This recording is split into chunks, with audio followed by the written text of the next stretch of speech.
In part 1 of this video, I'm going to show you some of my favourite places to photograph in Glencoe, Scotland, including the iconic Buc Airletiv Moor Mountain, the atmospheric Glen Etiv, and the stunning views from Ben Acrelach.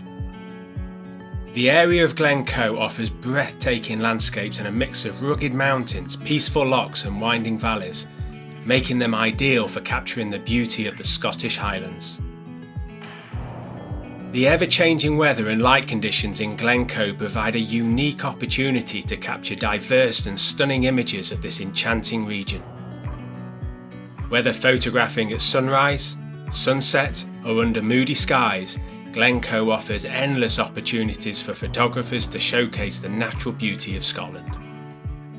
For those seeking a more adventurous photography experience, scaling the peaks of the nearby mountains can lead to capturing unique perspectives of this rugged and captivating landscape. The diversity of natural and man-made landmarks in Glencoe ensures that photographers of all levels can find inspiration and create memorable images in this scenic Scottish destination. This waterfall that we're looking at now is a must-visit location for landscape photographers.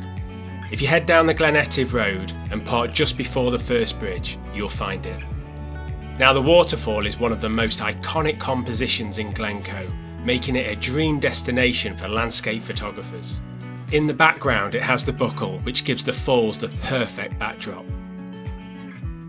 You can also get some other great shots if you walk further upstream, so it's definitely worth the effort.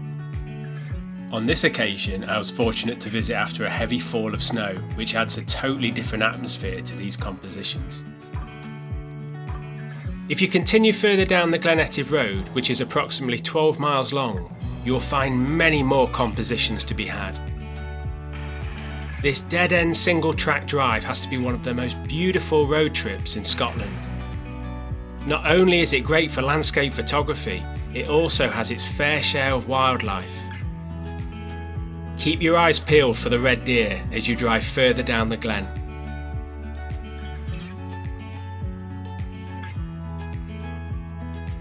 As you get to the very end of the glen, there is a little car park, and then a very short walk from there will take you to a boardwalk with more compositions to be had. I like the look of this rundown boathouse, and the sunsets here can be truly spectacular.